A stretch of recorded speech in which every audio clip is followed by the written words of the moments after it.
Donald Trump, presidente de Estados Unidos, le declaró la guerra comercial al mundo. Esa es la noticia actual, pero inauguró su administración con una agenda agresiva, premonitoria a lo que se está viviendo. Hay que retroceder 4 meses atrás. ¿Recuerdan el canal de Panamá? Bueno, Trump, estrenándose, dejó en evidencia sus planes expansionistas. Su foco estuvo desde un inicio en el canal de Panamá y también en Groenlandia, argumentando en ambos casos la defensa de la seguridad nacional de Estados Unidos. Pero detrás hay otras cosas. Groenlandia, presten atención, se está derritiendo por el calentamiento global y adivinen qué, es rica en minerales, por eso está detrás de estas tierras. El canal de Panamá lo necesita para cortarle las alas a la ruta de la seda de China, aunque diga lo contrario. Otro de los argumentos usados por Trump para justificar su siniestro plan es la incoherente declaración que como Estados Unidos participó en la construcción del canal de Panamá, imagínense, hace más de un siglo, le pertenece y de paso se lo merece. Pero ¿por qué Estados Unidos insiste en el canal? ¿Le parece indignante que sus buques deban pagar por transitar lo que considera ahora suyo, desconociendo el tratado de 1977 firmado por Carter, que especifica que Panamá no puede cobrarle menos a los barcos estadounidenses? Y eso aparentemente es lo que busca Trump. Y de nuevo, aunque sabemos que el meollo del asunto es China. Lo peor es que el presidente de Panamá sucumbió y en puerta tiene un paro nacional. Política expansionista de Estados Unidos. Pongamos el punto en la I.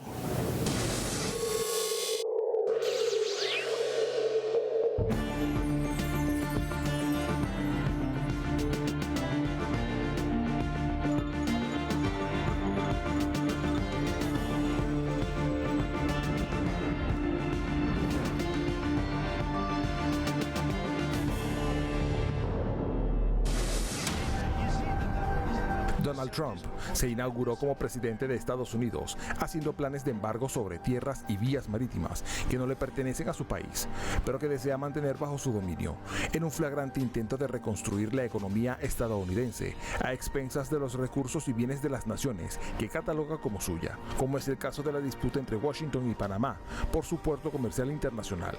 Como lo dijo al iniciar su campaña electoral, Estados Unidos va contra todo aquel que se interponga en sus políticas, siendo el mundo testigo de las amenazas trumpistas sobre apoderarse del canal de Panamá, incluso a través de la fuerza militar, repitiendo de forma insistente que China controla este puerto y que incide de forma dominante en la política interna del país. Argumentos desmentidos por el presidente de Panamá, José Raúl Mulino.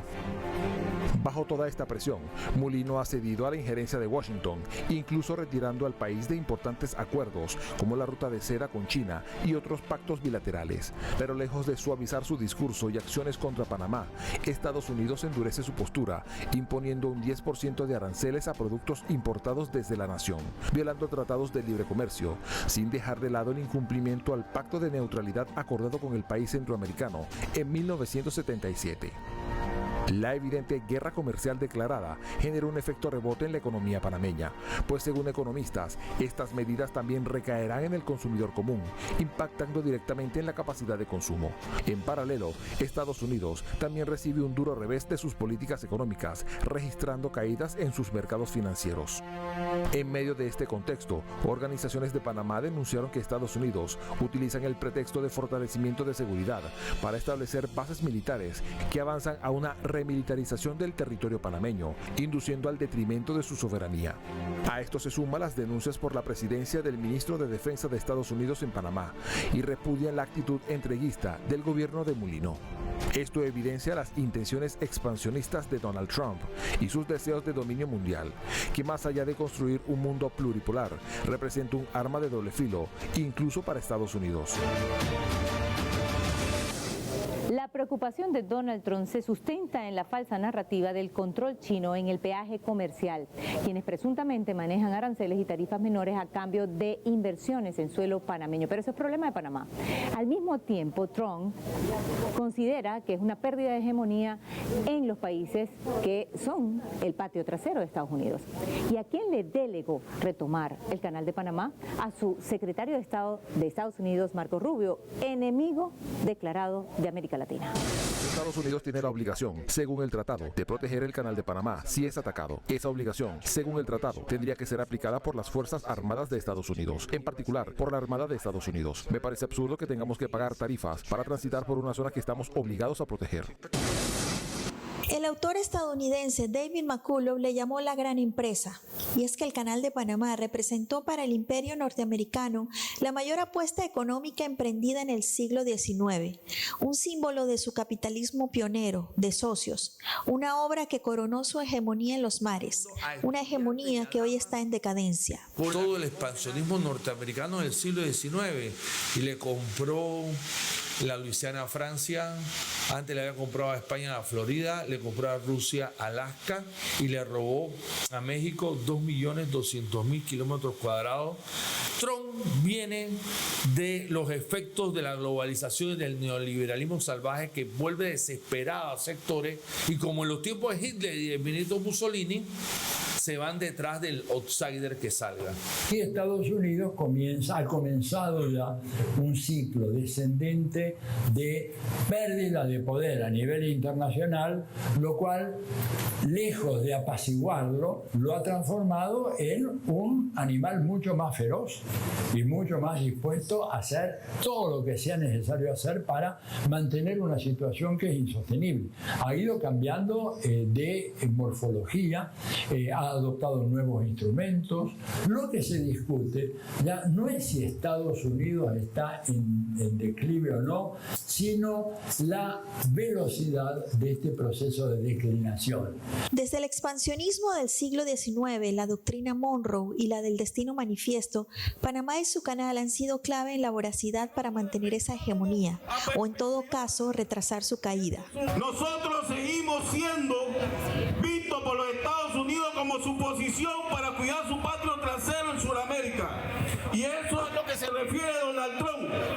Frente a la posibilidad de un conflicto global, ponernos a nosotros como objetivo militar de sus enemigos. En este contexto han surgido otros actores como China, que ya en pocos años sobrepasará la economía norteamericana. Pero para Panamá y muchos otros países no se trata de reemplazar un imperio por otro, sino de sumar nuevos mercados y socios. Esto ante un Estados Unidos que ve a todos los que no se sometan a sus designios como su enemigo. Lo que los empresarios llaman ganar, ganar.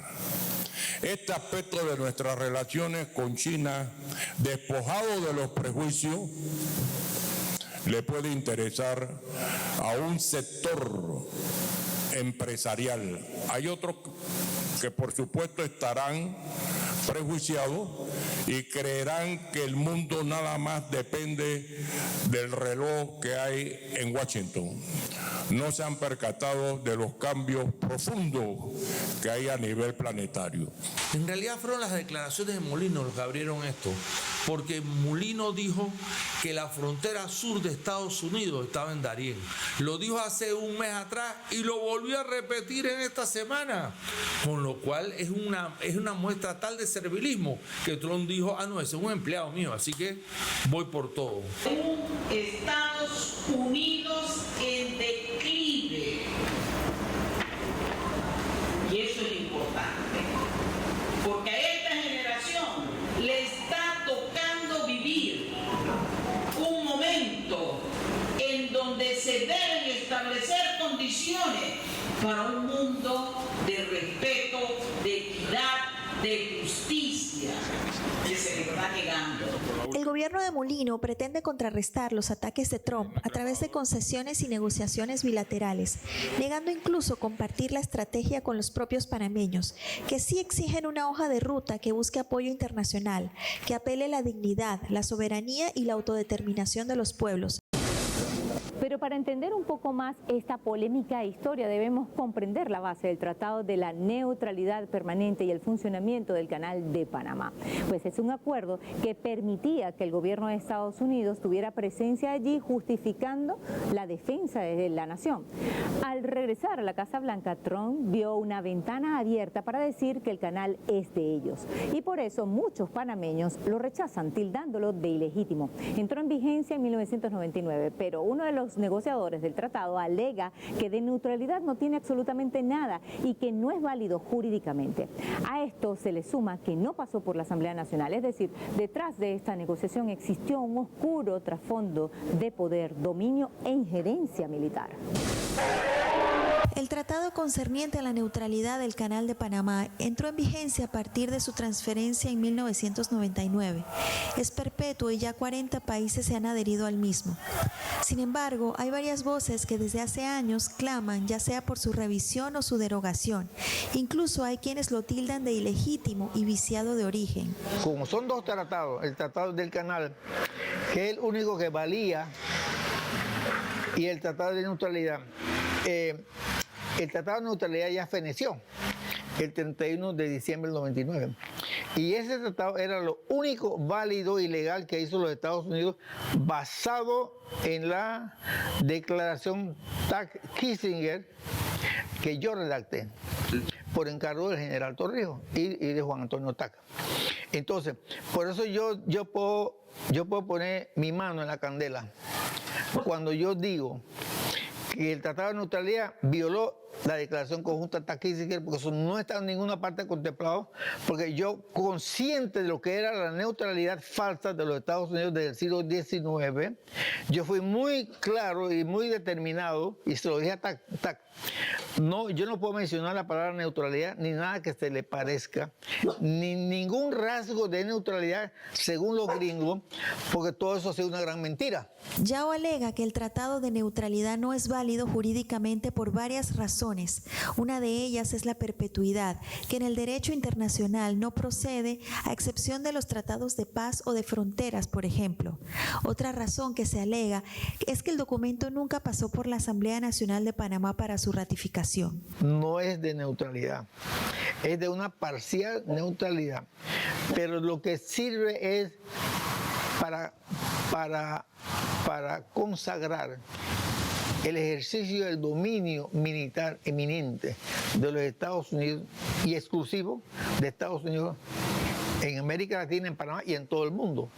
O sea, que el canal de Panamá está siendo utilizado como un instrumento de la guerra de Estados Unidos a nivel mundial y para todo el tiempo. Se preguntarán ustedes cómo es que los negociadores firmaron una cosa semejante. En primer lugar, porque esos negociadores no sabían nada de derecho internacional y no estaban enterados y no les interesaba. El jefe negociador del tratado que acabaría con la perpetuidad del enclave canalero fue Juan Antonio Tac, entonces canciller. Pero este renunció en diciembre de 1976, antes de la firma de los tratados. Yao también renunció unos meses después por su rechazo a endosar el Tratado de Neutralidad. La comisión negociadora se renovó con Aristides Royo a la cabeza, quien junto con Adolfo Ahumada, Rómulo Escobar Betancourt, Nicolás Ardito Barletta, entre otros, concretaron el segundo Tratado de Marras, dejando a Panamá bajo el paraguas del Pentágono, como dijera el propio Omar Torrijos. Yo no voy a negar que era muy difícil la negociación, porque es muy difícil arrancarle todo el poder a los Estados Unidos, un país tan pobre y tan misérrimo y tan desarmado como Panamá, y que además estaba en una crisis política. Lo que yo no excuso a los negociadores del Tratado de Neutralidad es que ellos no hicieron absolutamente nada después del 31 del 7 de septiembre del 77. Las enmiendas fueron forzadas unilateralmente por los republicanos, que en el ocaso de la debilitada presidencia de Carter aprovecharon para condicionar la ratificación de los tratados Torrijos-Carter a la perpetuidad de Estados Unidos como cogarante de la neutralidad y la defensa de la vía. Y el tratado del 77, si bien revirtió el canal, si bien se recuperaron las áreas adyacentes y si bien las tropas salieron, no menos cierto es que la enmienda conocida como de Concini establece que los norteamericanos, si a su juicio el canal está en riesgo, ellos pueden intervenir todo el territorio nacional. Esa enmienda se conoce como PLAT. La impusieron. Panamá abolió abolió el ejército tras la invasión de Estados Unidos de 1989, lo que según historiadores fue la verdadera razón de la afrenta imperialista, perpetuar la dependencia militar de Panamá, una carencia que hoy utiliza como excusa el presidente Trump, alegando una supuesta influencia de China para enfilar sus cañones contra la soberanía panameña. Estados Unidos violó los tratados Torrijos-Carter, sobre todo el aspecto de la neutralidad, cuando irrumpe militarmente el 20 de diciembre de 1989 e impone un régimen títere, casualmente para afianzar su pie de fuerza geoestratégico, hegemónico y expansionista para la dominación global. Cuando revirtió el Canal de Panamá en 1999, la presidenta que lo recibió dijo que ese día el país llegaba a su mayoría de edad. Resolver la cuestión de la neutralidad sería entonces la tarea pendiente para que el país alcance la adultez plena. Para Telesur, desde Ciudad de Panamá, Reca Chandiramani.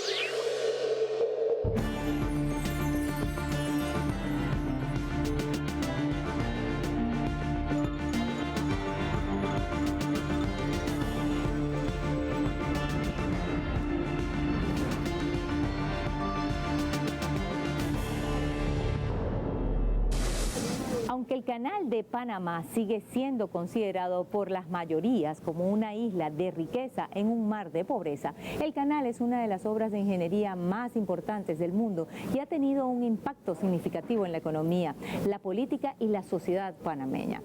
El ingreso es usado para diferentes políticas sociales y genera mucho empleo, pero lo más estratégico es que el punto de navegación clave entre el Océano Atlántico y Océano Pacífico está ubicado en Panamá y por eso la importancia geopolítica que codicia Estados Unidos.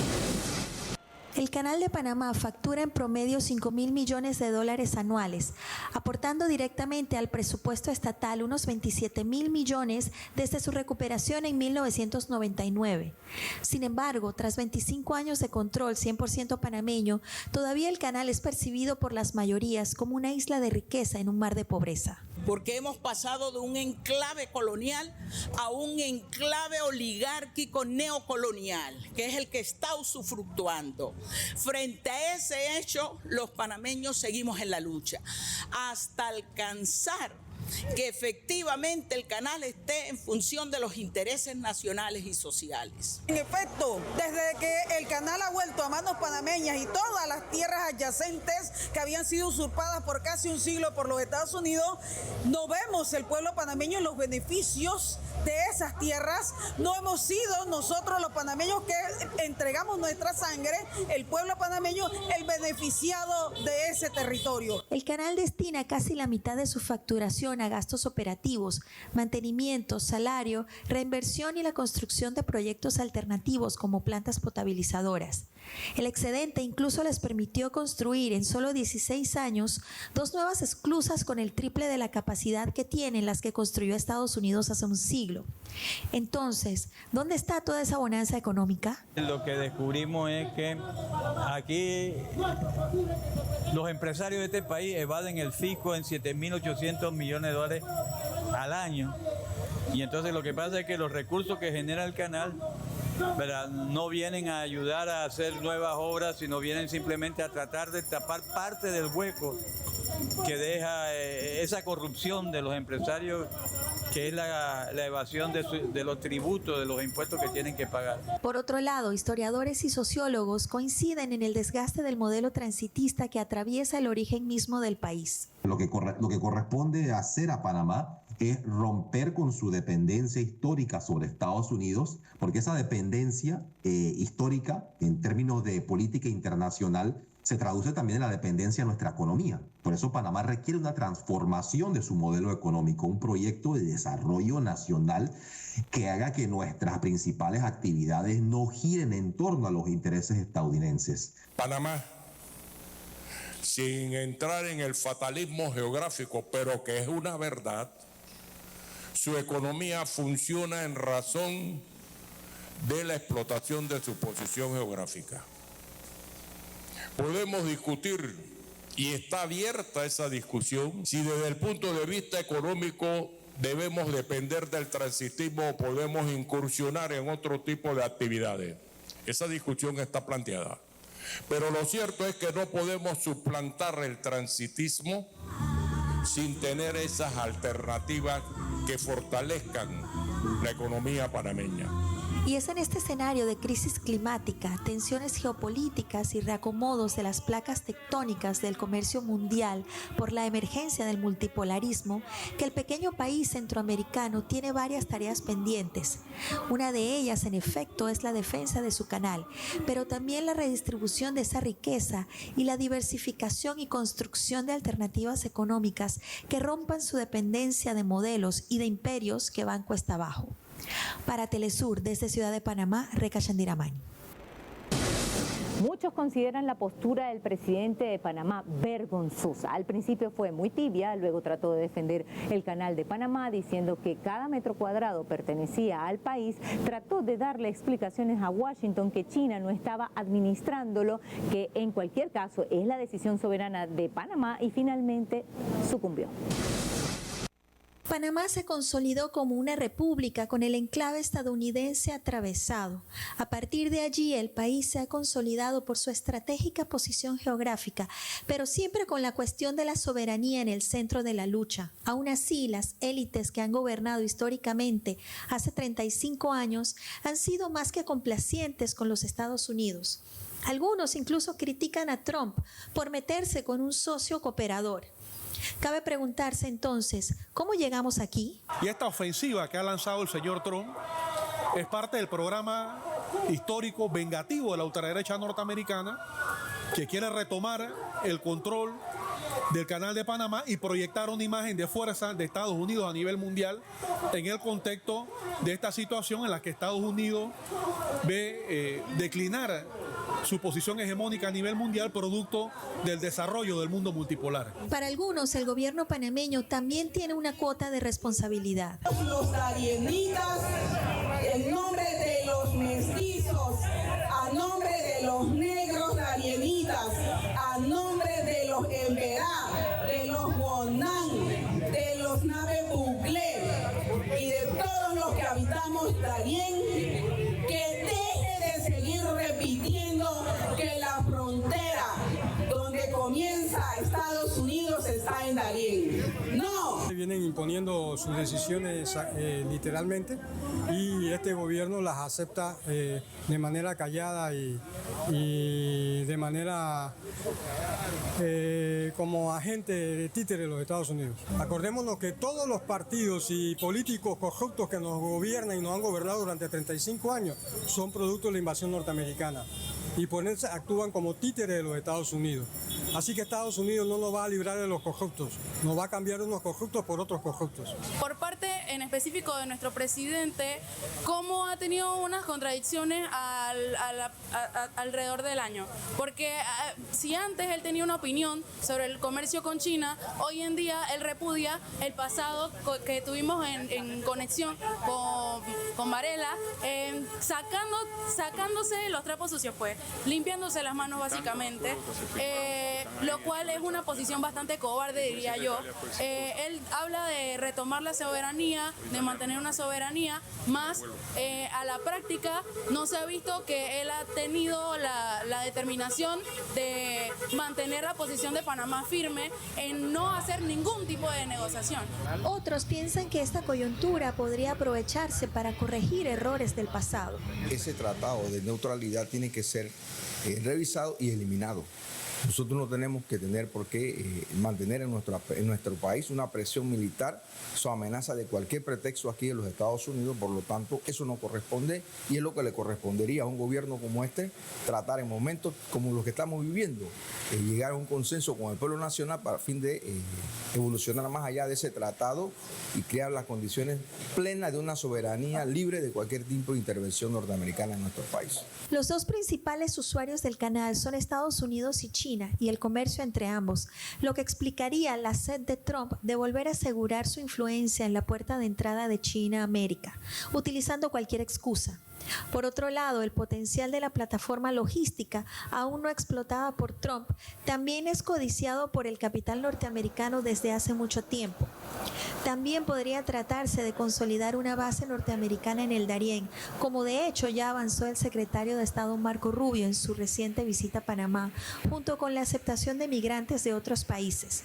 O en últimas cuentas, todo lo que puedan conseguir y que el gobierno panameño esté dispuesto a ceder. Para Telesur, desde Ciudad de Panamá, Reca Chandiramani. Donald Trump está tratando de recuperar lo que considera su patio trasero, Latinoamérica, sobre la base de chantajes y presión para negociar a su favor, incluso si eso amerita usar la fuerza militar u otra estrategia. Ahora el presidente de Panamá se queja de que Estados Unidos quiere imponer sus bases militares, pero le dejó la puerta abierta. Con esta guerra arancelaria, ahora se entiende muchísimo mejor por qué necesita Estados Unidos el Canal de Panamá. Pusimos el punto en la I.